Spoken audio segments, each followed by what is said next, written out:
Okay, welcome everybody. Before we begin, I would like to acknowledge the traditional custodians of the land and pay my respects to the ancestors and spirits past and present. I would also like to acknowledge and pay my respect to any Aboriginal persons present with us today. My name is Kate Stewart and I'm here representing Stanton Library today.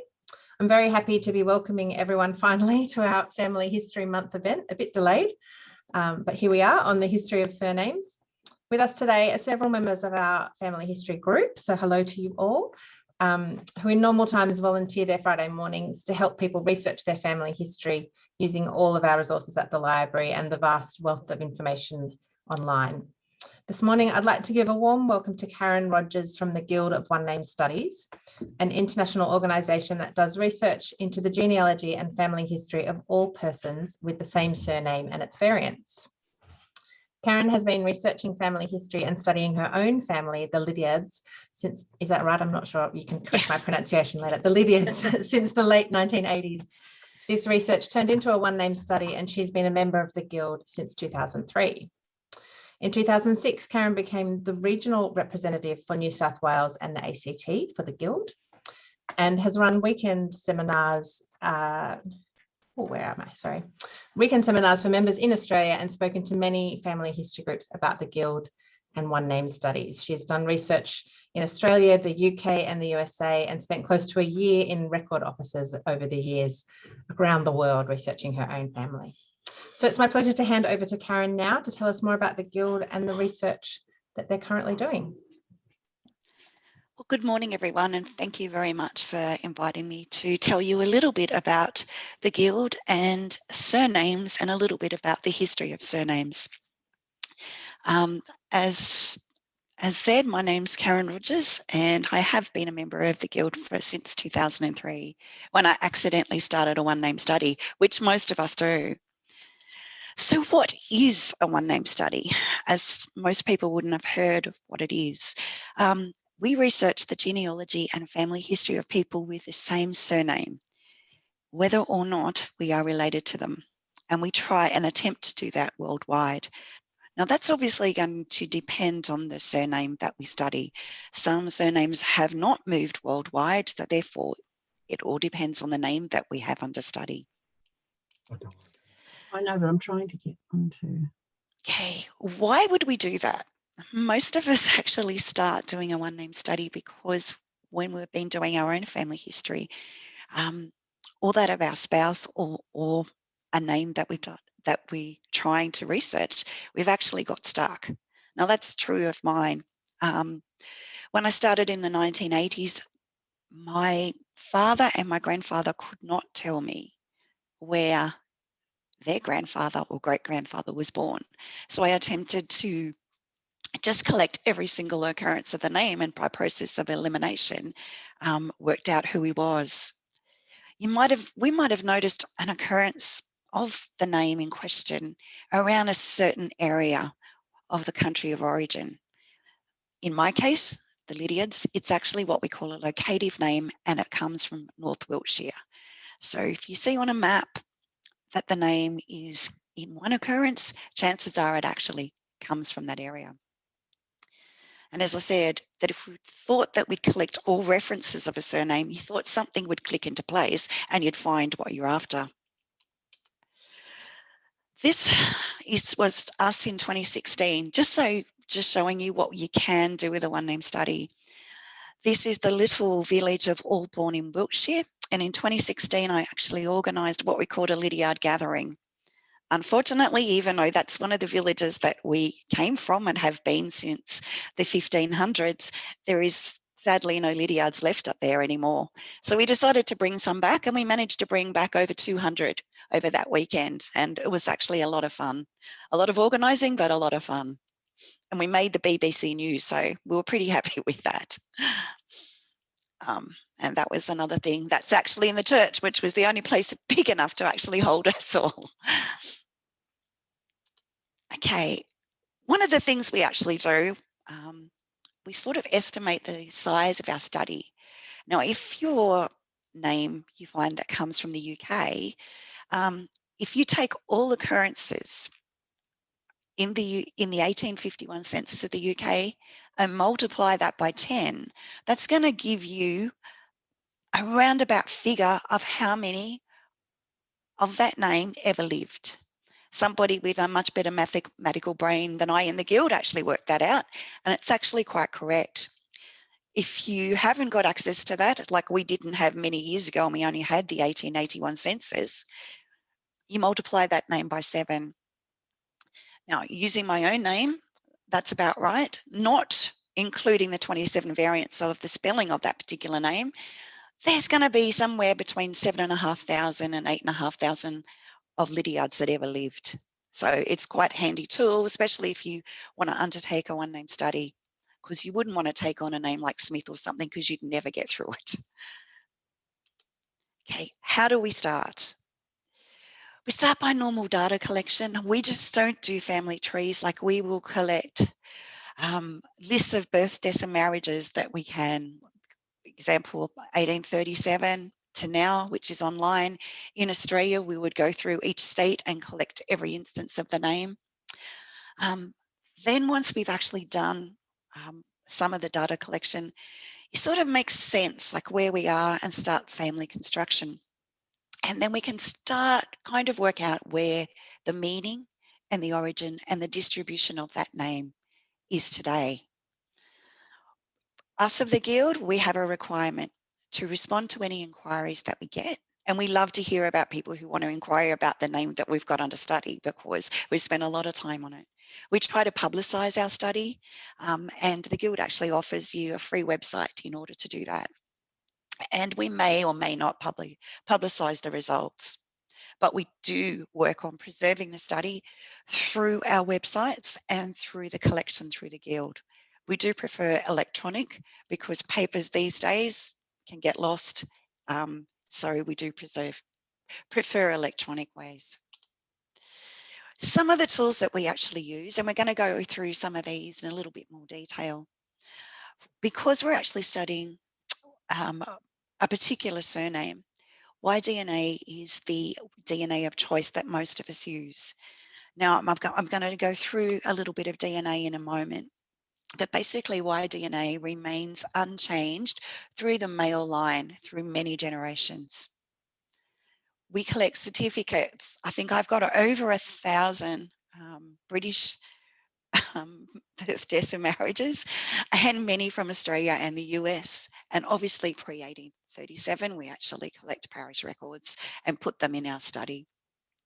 We get a lot of information from newspapers, from wills, from notarial records, and of course census and electoral rolls to trace the family through time. Now, DNA. We could probably talk about DNA for 2 or 3 hours, which is not what we've got here today. But just to give you an idea of what it is and which sorts of DNA and what we use them for. You can see on my left-hand side, we've got the Y-DNA, and that can only be taken by males. But as I said previously, that actually remains unchanged through the generations. So we can actually match lineages that there's no paper records for by doing Y-DNA if they both share the same ancestor. Now, on the right-hand side, we've got the mitochondrial DNA, and that goes through the mother's line. All those bits in between is the autosomal DNA, and that's what Ancestry does, the History Online, 23andMe, et cetera, et cetera.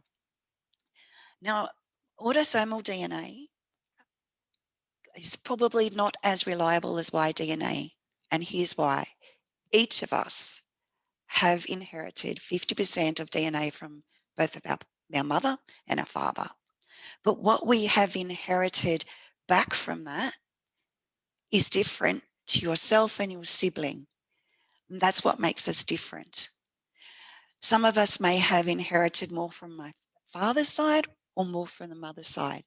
So your DNA results to your siblings could be very different. And usually they're only reliable unless you're holding a lot of DNA from one particular side. for about 5 generations. Now, why we use Y-DNA? As I said, in the absence of records or lost records, we can prove or disprove links between different family lines. In my case, and in case of a lot of one name studies, the parish records of the particular village that we come from, which is Albourne, is lost pre-1637. We have always suspected that we are related to a massive line of Lydiards from Albourne St Andrew, and they can actually go back to 1457. So if we could link back into that line, we would have our history back another 200 years. So what I managed to do was track down a male descendant of that particular line and got a whole lot of male Lydiards to test from Albourne to a couple of people from Albourne St Andrew. And we hit the bingo that we all share the same ancestor. And we could even work out that it was in the late 1500s, early 1600s. So that's why Y-DNA is very useful for one name studies. Now, autosomal DNA. Now, this is my DNA, which I tested with Ancestry. And as I was saying before, what we inherit from our father's side can be very different from our mother's side. Now, these are 2 first cousins, as you can see, one from my father's side and one from my mother's side. And you can see how different the amount of shared DNA.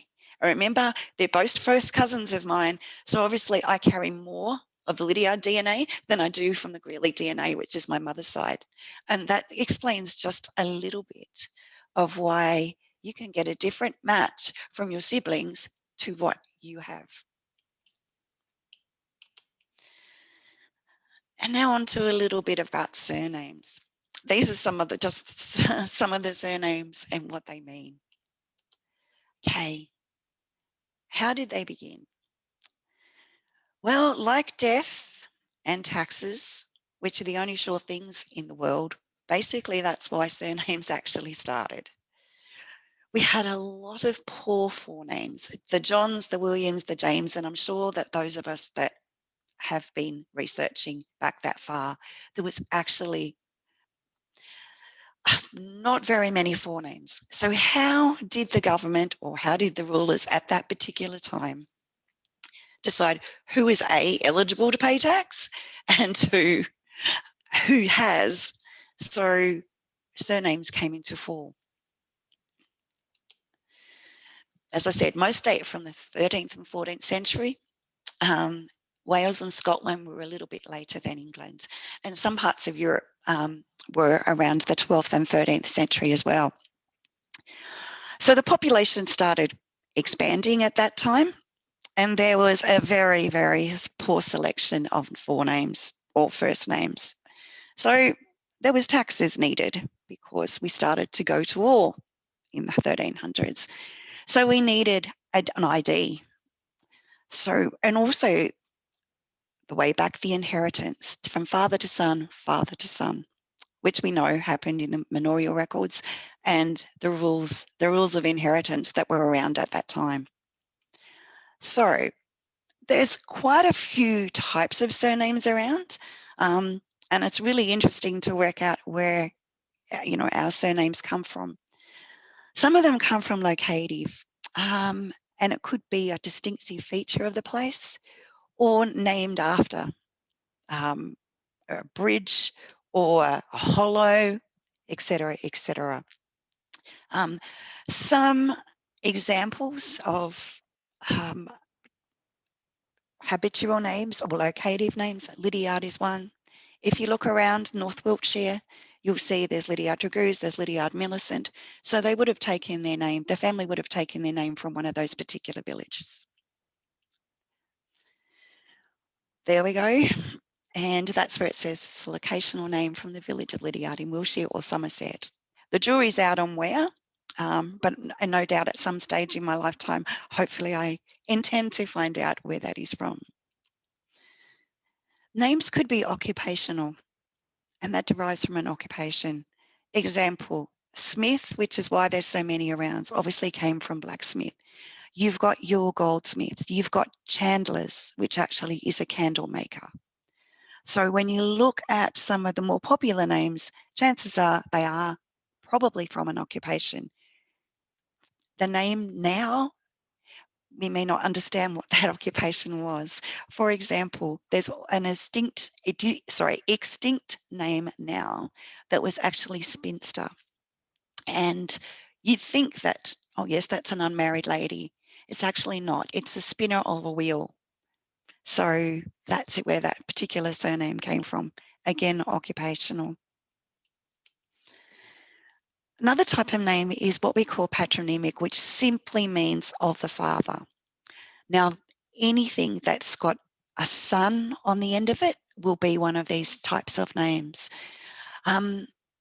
All of the Scottish names that have the Mac, etc., all come from a particular clan and will be of the father, and that's handed down, hence the Mac. A lot of the Nordic names like Williamson, Eriksdotter, etc., all mean and come from of the father. Rogers, my married name, would be a shorten of Rogerson, so son of Roger. That's where it would have originally come from. And there was probably a lot of Rogers, son of Rogers around at the particular time that surname was born, because that is quite a large surname. And we have many dictionaries, and I'm sure you have it in the library as well, that would give you an idea of where your surname comes from. Another type of surname is what we call matronymic, and that means of the mother, simply of the mother.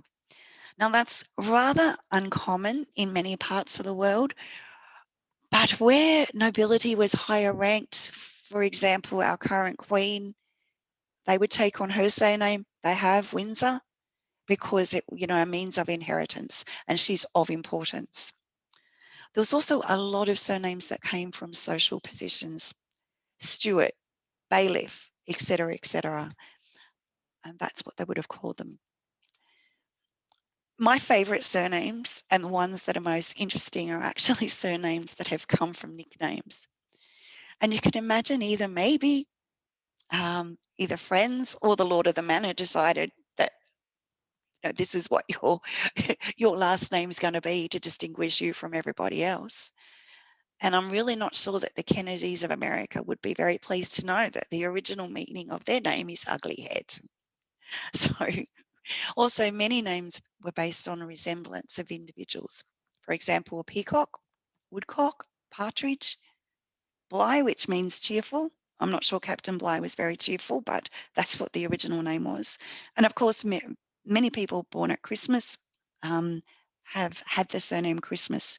And if you actually have a look on some of the census in the UK, there's quite a small number of people that have the surname Christmas, which is quite sweet, actually. There was also a class of surname that came about because of somebody's overuse of a phrase. For example, Godspeed, which means may God speed you. Another one is good enough, which probably came from someone that didn't excel at something, but was okay. So the surname became good enough. I actually know someone from the guild that is their surname.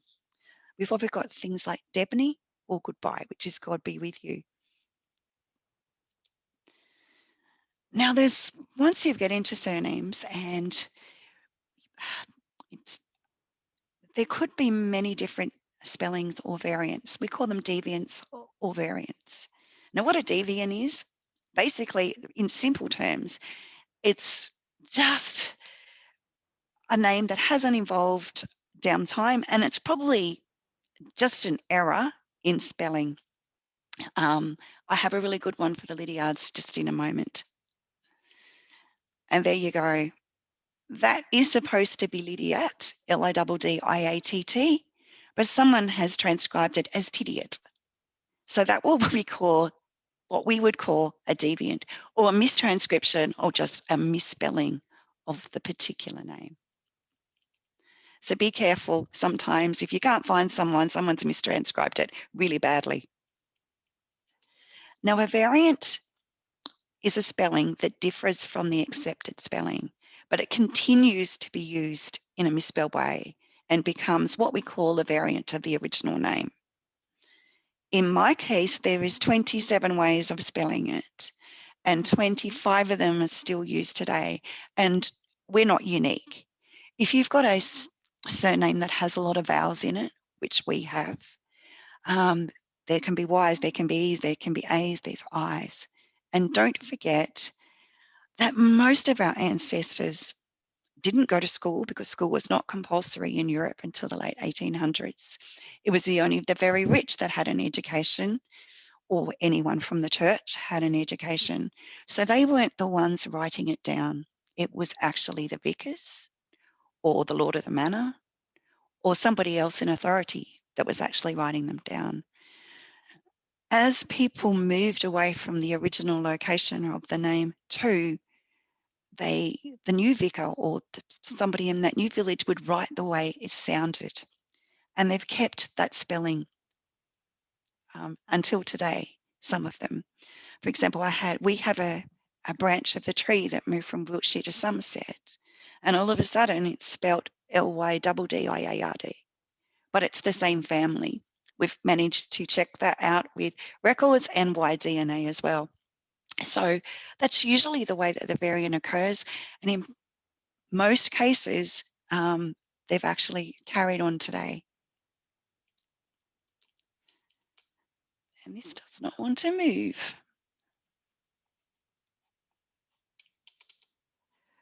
Oh dear.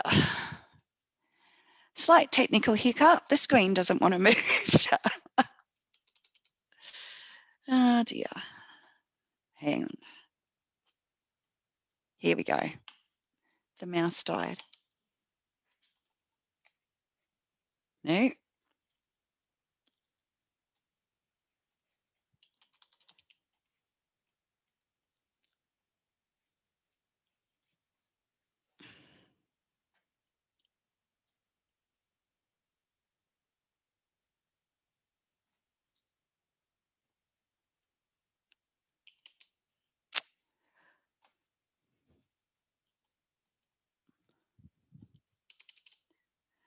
Sorry, folks, my mouse has died.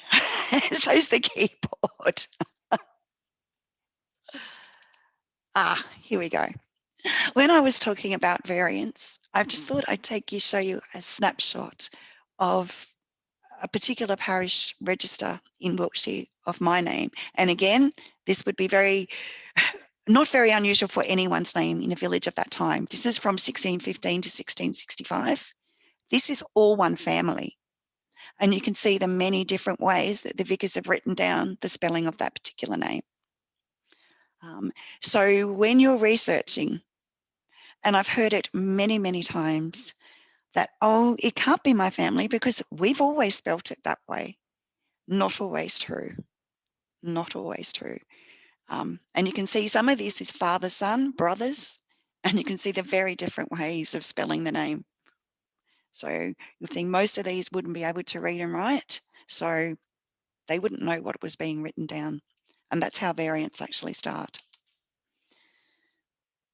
Hollier, which you would think would be fairly common and have one spelling. That's the different ways that Roger Hollier has found the name being spelt over time. Another variants.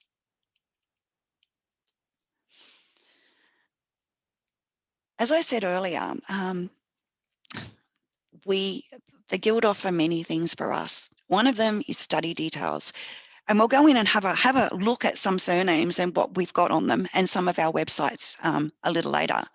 But if you actually type in a name on our front page, you may come, if the name is under study, you will find a little bit about that information. Now this one, he's got a category number 1, which we say that we've got the core genealogical data sets, but it's still in its early stages. Stage 3 means we've got loads of information on that particular surname.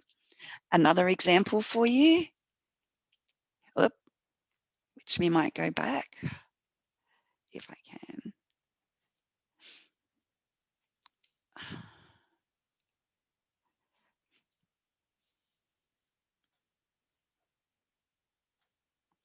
never does this. Why does it have to do it when you need to do it? Okay. Okay. Surnames today. There is a publicprofile.org, which I'll be giving you some of the links that I'm going to be talking about today if you want to go and have a look. It gives you all those countries that have actually had a census. Australia, obviously we never kept ours, so we have to rely on early electoral rolls, etc. But it'll show you where the surname was in 1881 compared to where it is today. It's really interesting actually to have a look at that. This, for example, is the Ricketts surname. And this was today, I believe it is. And if we have a look at the 1881 census, it shows us how it's moved over time. Most prevalent now, obviously, in North America and Australia and the UK. But if we went back to 1881, we would see that it'd be more than prevalent in the UK. Okay, here we go. It also gives you a lot more information, the top regions of where the surname can be found today, and the top countries. As you can see, UK is still there, but Australia and New Zealand come a very close second of where it is today. So it'll be interesting to find out why they moved, how they moved, and when they moved, which is something that we deal with the Guild. Okay, this is the surname Ricketts going back in time, and it shows you where it comes from. So quite a locative name when you see the big blue there of where it is most located back then in 1881.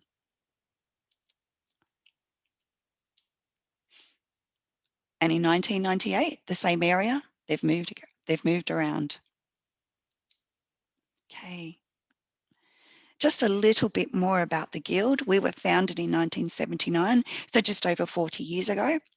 At the moment, we've got over 2,000 members worldwide. Our committee is made up of people from 5 different countries. So we represent myself as Australia. We've got 3 from the UK. We've got 1 from Malta representing Europe, and we've got 2 from the US.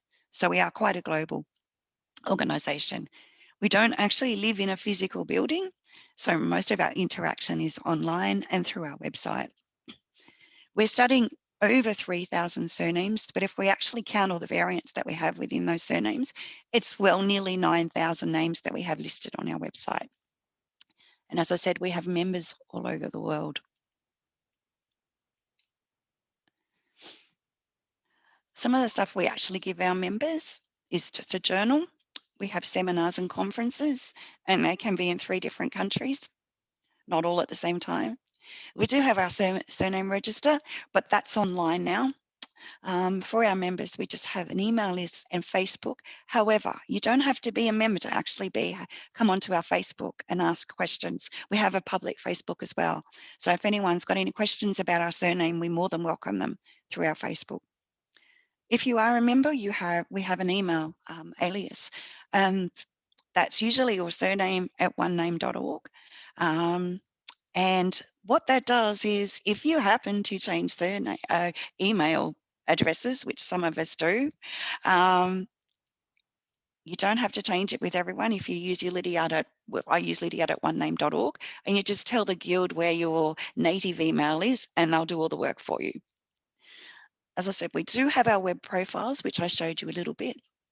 We have an archive where we actually keep all past members, if they consent, research. We have a marriage index from around the world with well over I think I looked at the numbers today, it was 350,000 marriages that we have. And we have our wiki, which is basically tips and trips of all sorts of genealogy, just not for one name studies. We welcome inquiries on the surnames we study, and we freely give information. For an example, I actually did an interview with ABC yesterday morning, and someone heard me mention my name. So she actually called me yesterday and told me that she was a Lydiard. And so late last night, I actually sent her through her tree. And she gave me a little bit more information about her side of the family. So we gratefully, freely give and gratefully receive. Have a look on our website and see whether or not we've actually got any of surnames that you're researching, because we, as I said, we would gratefully receive information, and we certainly freely give. We may have some information further back in another country that you may not have thought of your ancestors. Again, that's just one of our profiles that we have on the Maunder One Name Study. And that's our chairman. He's got a lot more information. That's his website. All of our websites are free for you to go and have a look and browse around. None of them are closed. So some of them are very, very good. They make me blush sometimes. Mine's getting there. This is just a snapshot of, again, Paul Featherston, our chair. And that's the start of his website on the Featherston One Name Study. He's been researching since about 1976, so it's a well-established one name study, and certainly has a load of information if you have any Featherstones in there.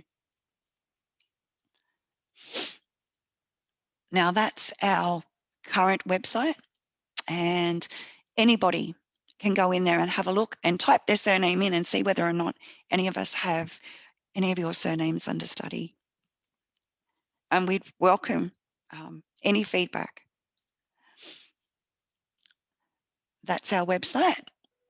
And a couple of really good books that we recommend that if you are interested in surnames is one by Debbie Kennett, which is the Surnames Handbook, and Carol Baxter, who is an Australian, which also helps with variants. She's a linguist, and she's got a very helpful chart. If you're actually looking for something further back and you can't quite find someone, her tips and tricks of the different spellings that what you may use to try and find that elusive ancestor, because they may be lost because of mistranscriptions. And you need to remember, as I said previously, people wrote down what they heard, not necessarily how that name was actually spelt.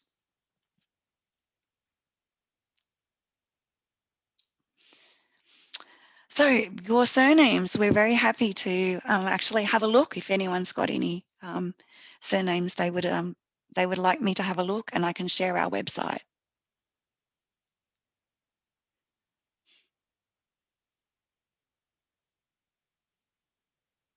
And I'm going to reshare our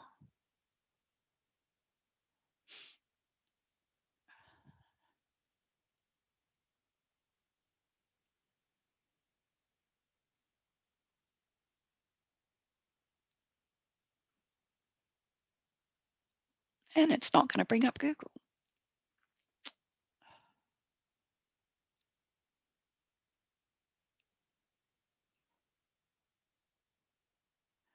Let me try again.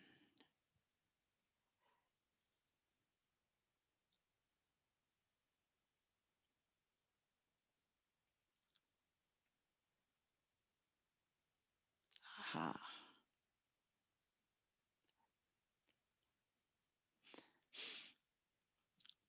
I'm guessing you can all see it. Has anyone got any surnames that you would like me to look up to see if we've got it under study for you?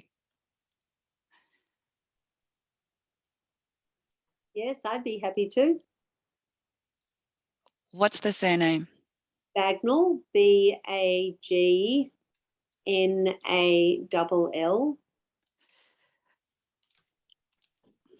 I have another request too, if I'm allowed, but let's do. Of course you are. As we've just had an addition to the Bagnall family this morning, it seemed appropriate. Certainly is. It looks like it's a variant of Bignall. And certainly there's quite a bit of information. Now, what you can do, and I'm not signed in. I'll sign in a moment so I can show you the difference. This is what you would see if you actually went to our website. Mm-hmm. Can certainly click on a name, and what would come up is a way to actually contact that person that's got that name under study. Any questions? And I'm sure that, as I said, they'd be really happy to talk to you about that. Mhm. But what I'll do is I might sign in, and you won't be able to see my password because it just comes up like that. Mhm. And I'll be able to see what he's got in there for you.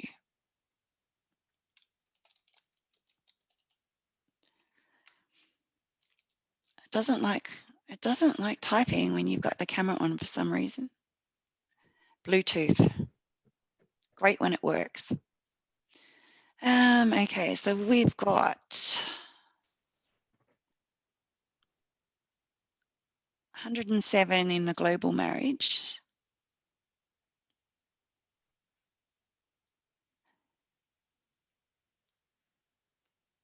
And this is, the global marriages are actually public. Mm. So you can get that. There's a lot of information Yeah. Mm. of who they married. And it doesn't look like he's got a website though. Who? The big Yeah, noise? yeah. Okay.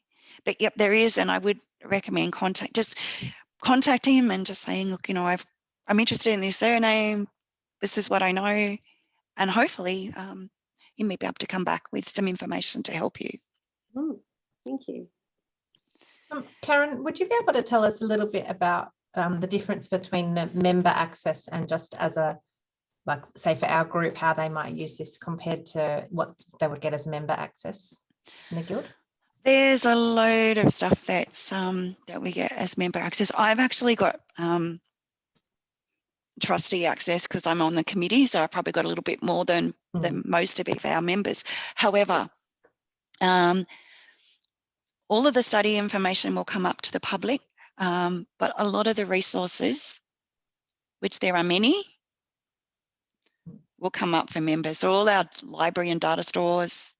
So if we've actually got electronic saved copies of a past member's research, they'll come up to us in the library stores.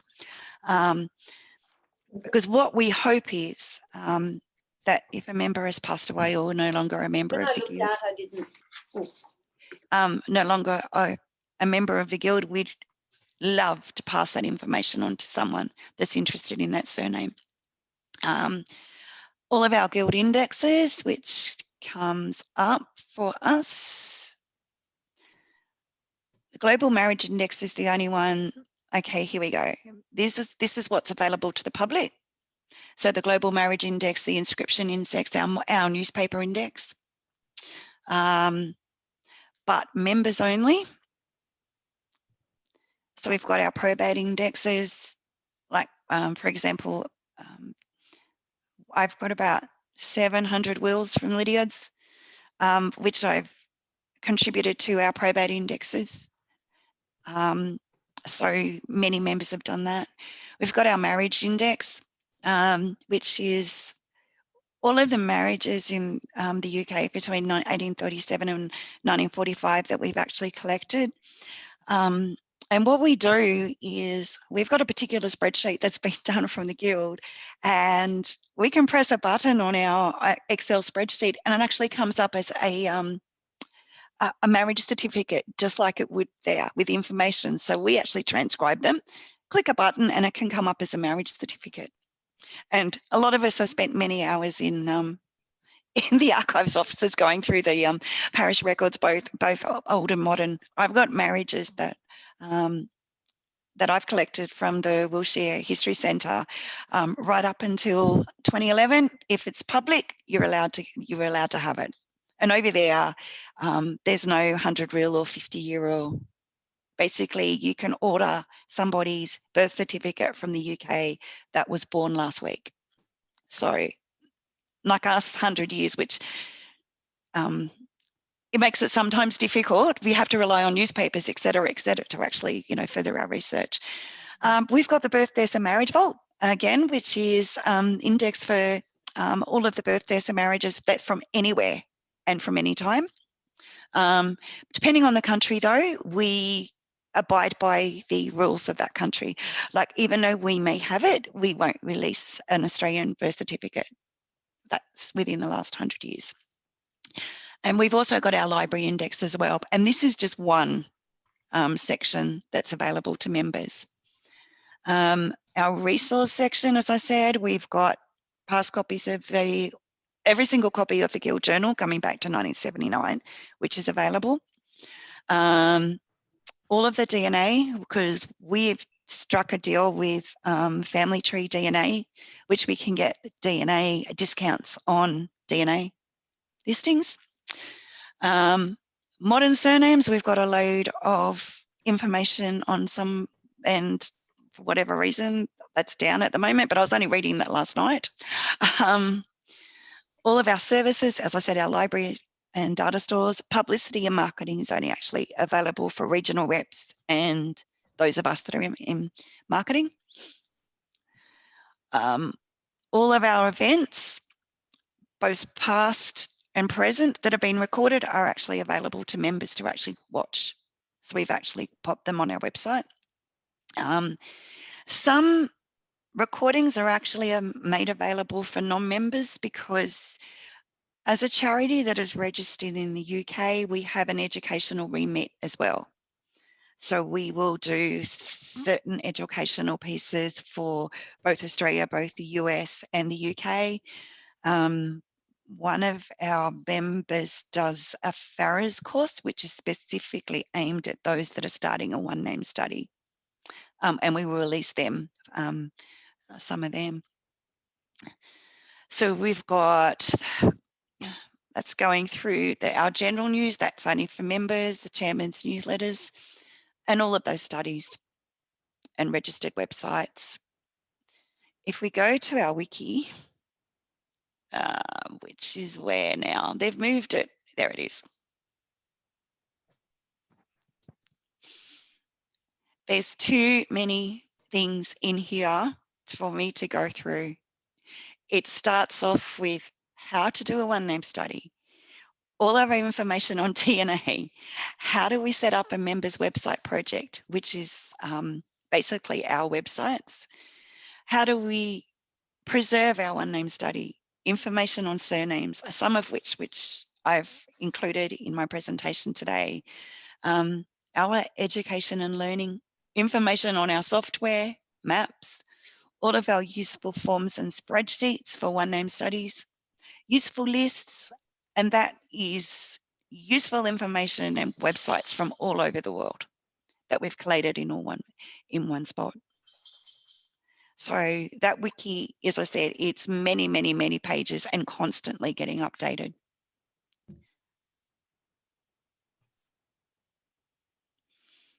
Do we have any other questions? I'm just going to see if the table of contents, see if it'll bring it up. Yeah, I don't think it'll fit on one page. Would you mind doing another surname search for me? Not a problem. That's just, I was just going to say it's not going to fit on one page, all of our wiki stuff. Oh. Chasing Huguenots, I noticed. Yes, for a lot of our French wing. We've got a list of sources from countries all over the world that we've actually popped in. Okay, what's the surname? Sautelle, S-A-U-T-E-L-L-E.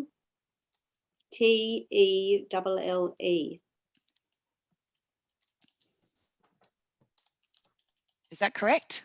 Correct?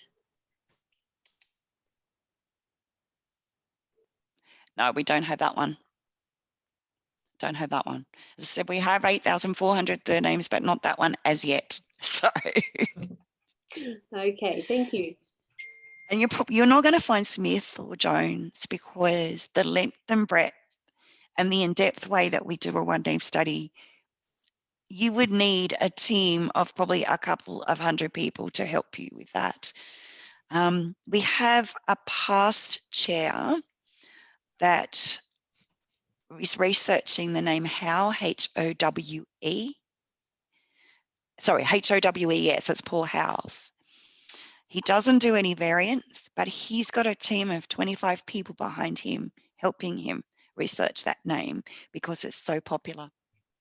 So unless you've got a team behind you, you're not going to find those names that like your Smiths and your Jones and your Murphys, because to collect every single instance of that name from around the world would be a mammoth undertaking. Even with my name in the variants, there's 27 variants. There's probably about 28,000 to 30,000 people that have ever walked this earth with some sort of name, some sort of variant of the name Lydiard. I've been researching for 30 years and I have 12,500. So I've got a ways to go yet. So Could you search your name for me, please? yes, certainly. It's Settree, SETTREE. Oh, hang on, SETT. REE. Don't do this to me.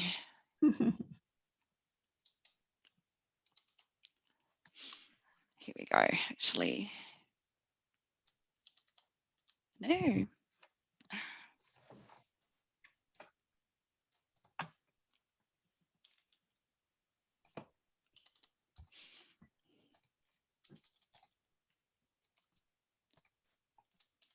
REE. Yes, that's right. It's not registered, but we do have some information on that name. Oh, And that would be because somebody either married into that name from somebody that's got a one-name study. And yeah, so we have got some information about that name. oh, So yeah, we've got a couple of marriages, not, as I said, not a lot, because it would have been from marriages that's come into a one-name study. Mostly from the UK. Oh, they would have married. Yeah, that's Cliff Kimball's name. Or from, well, mostly from Manchester, a couple of them from London by the look of that. right. Well, that's interesting. Thank you. We've got one in the chat, Karen, from Melzer, MELZER. If you can see that.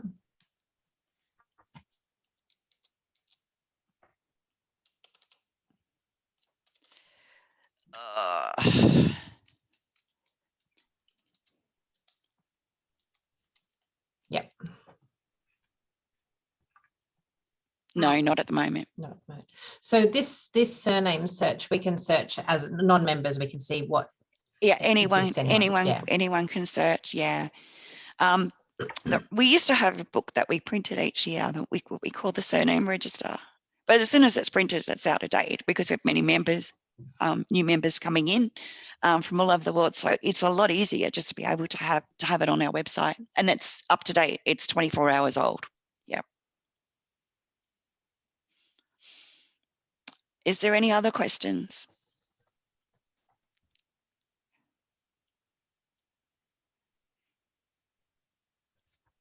I think everyone will probably just go off and search now, spend the afternoon trawling through the surnames. I just had one question with the surnames. If there's variants, that would come up also in the search. Most of the common ones. What I've done with mine, I've actually listed the 10 most common ones. But I think I am the only one in the guild that's got 27 variants. So generally they're not that big, but yeah, we list as many as we possibly can.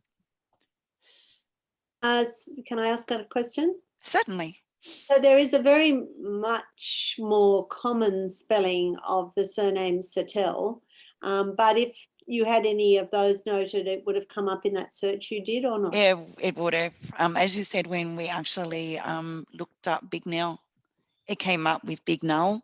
So Yeah. it would certainly would come up. Okay, thank you.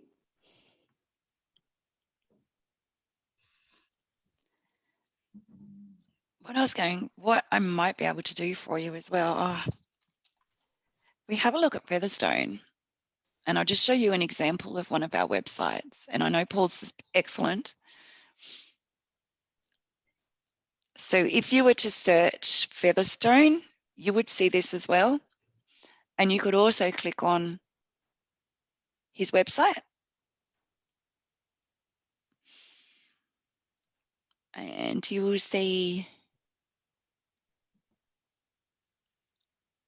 there's a load of information and also trees. So you can actually do a search.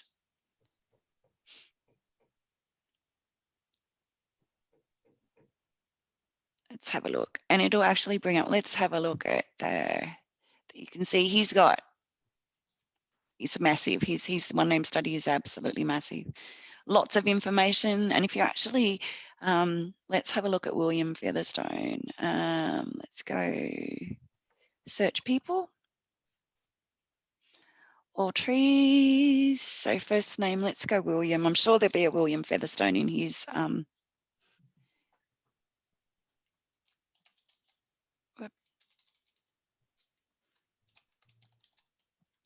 in his tree somewhere. There you go. Let's go Charles William. Let's go somebody that's 1905. There's probably going to be more information about someone there. And there you go. There's all the information that he's got on that. And that's available to the public as well. If they've got all of our notes. So you'll find exactly where they came from. We integrate maps into our pages, all of the sources.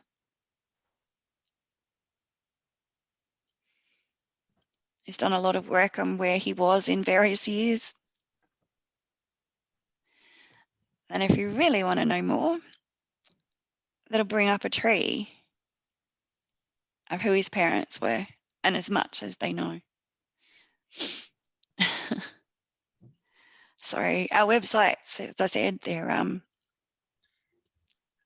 they're free for anyone to have a look. And of course, if anyone's got further information, we always gratefully receive the information, and we'd be very happy to actually provide any information if you needed it for your research as well.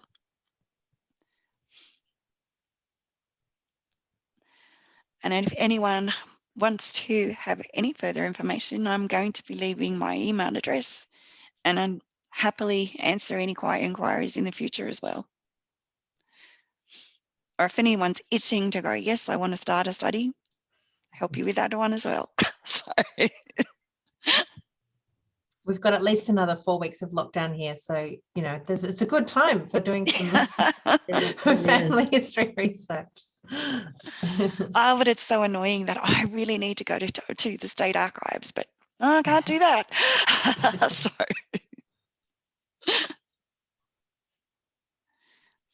All right. Well, just for everybody, we did record today. So we're going to organise to have the video up on our website, and we've got Karen's contact details and we can get in touch with her. And I'm sure this will be something you might discuss with the group, with the family history group in coming meetings. Hopefully, eventually we'll be able to all meet in person again. That would be great, Kate. Yeah, I think everyone's itching to actually talk to somebody in person. Yes. That'd be lovely. Well, thank you very much. And as I said, if you've got any questions, feel free to email me. I'm going to be emailing also a little animation that we couldn't make Zoom actually play correctly as well, that you might find interesting as well. And that's got a little bit more information about the Guild too. Thank you very much, Karen. It was great that you could come this morning, and I know we've all really enjoyed it. Well, thank you very much for having me. Thank and you. hopefully one day we can meet in person. Yeah. Thank you very much. Thanks Thanks Karen. very much. It was very good. Thank you.